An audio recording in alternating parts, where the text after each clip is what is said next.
To House Resolution 97, the gentleman from Tennessee, Mr. Rose, and a member opposed. Each will control 5 minutes. The chair recognizes the gentleman from Tennessee. Mr. Speaker, I ask unanimous consent that all members have 5 legislative days to revise and extend their remarks.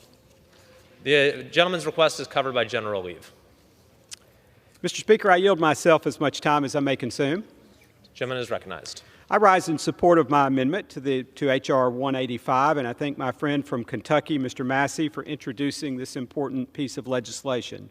We all know that the People's Republic of China has not been transparent regarding its handling of the COVID crisis. My amendment is simple. This amendment will add language to the underlying bill to clarify that no provisions in the bill shall affect the order issued by the CDC requiring negative COVID-19 test or proof of recovery from COVID-19 for travelers coming from the People's Republic of China. A Bloomberg News article from last month said that, quote, after years of meticulously testing to find every last case of COVID-19, Chinese President Xi Jinping is now effectively looking the other way as the virus ravages the nation's 1.4 billion people, close quote. Mr. Speaker, we cannot fall asleep at the wheel when it comes to protecting our nation, its people, and our safety with respect to the adversarial and all too often nefarious actions and intentions of the People's Republic of China. With that, I reserve the balance of my time. The gentleman from Tennessee reserves. For what purpose does the gentlewoman from Texas seek recognition? Mr. Speaker. The gentlewoman is recognized. I rise in opposition, Mr. Speaker, though I may not necessarily be opposed to the amendment, and I yield myself such time. Without objection. Yeah, and I yield myself such time as I may consume. The gentlewoman is recognized. Any effort to keep the existing protocols for China are appropriate. But I rise today with great concern about the underlying bill, H.R. 185, which is to terminate the requirement imposed by the Director of Centers for Disease Control and Prevention for proof of COVID-19 vaccination for foreign travelers. It is not the CDC, based on science, that is attempting to do this, or the administration, based on the multiple levels of science, Health and Human Services, CDC, NIH, that may contribute to this decision. It is Congress that certainly has its world of authority, but it is not authority based on science and based on knowledge. I believe this is a hasty attempt to reverse the order issued by the Centers for Disease Control, and as well, I believe it imposes the CDC important restrictions on the entry of non-citizens into the United States by air travel unless they're fully vaccinated. We know that there are discussions going on about ending certain protocols with COVID-19. But as the President said last night, we lost 1 million Americans. People are still mourning their loved ones. And we understand that with that in mind, we are still seeing people die of COVID-19 and many of its, in essence, other aspects of infectious diseases. And we're seeing COVID-19 still actively exist. People with underlying conditions suffer greatly. Restrictions have been implemented and enforced worldwide, and countries like Thailand have had to re-implement such restrictions after lifting them. Now is not the time to go back on protections, only to be in a place where we will need to reimpose more onerous and unwanted lockdowns and shutdowns. Yet, H.R. 185 would nullify any successor or subsequent orders that require foreign persons traveling by air to show proof of COVID-19 vaccination as a condition of entry, as well as prohibit the use of federal funds to administer and enforce such requirement. Mr. Speaker, this is not logical or sensible. This is a country of over 300 million persons.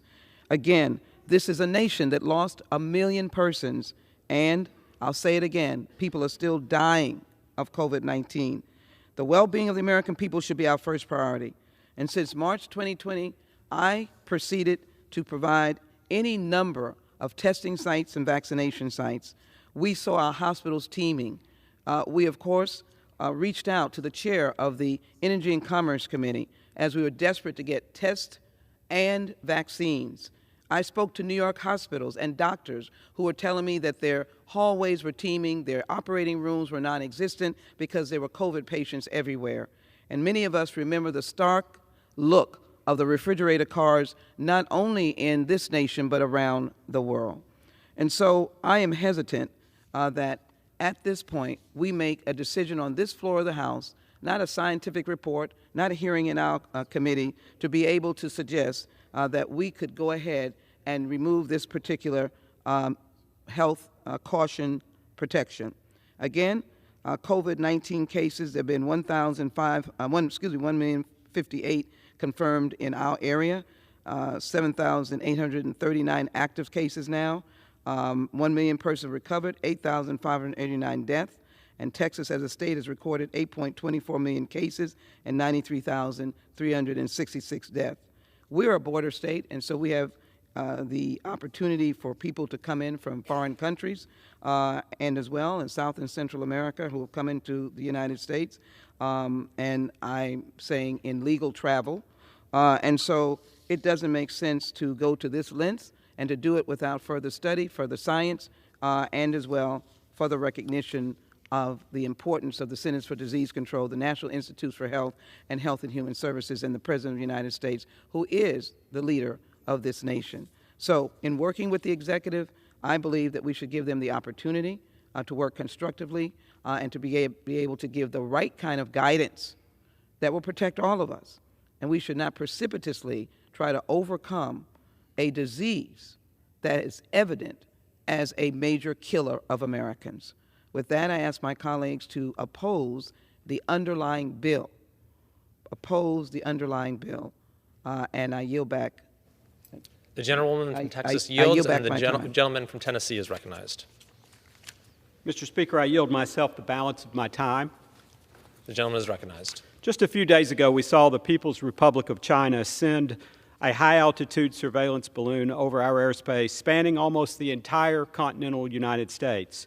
No one believes the government of China's ludicrous explanation that this was simply a weather balloon that inadvertently went off course. If the Chinese government is willing to make such a bald-faced lie to the world, then how can we possibly trust the information they are releasing regarding the current COVID crisis in China? The easy answer is we can't. Because we can't trust the Chinese government to be transparent and honest about the scope of their current COVID crisis, we must take appropriate precautions. Continuing to test travelers from China is essential to our national safety. A vote for this amendment is a vote in favor of holding China accountable and ensuring the safety of our nation and its people. In closing, I urge members to vote yes on my amendment and the underlying bill, and I yield back the balance of my time. Thank you. The gentleman from Tennessee yields.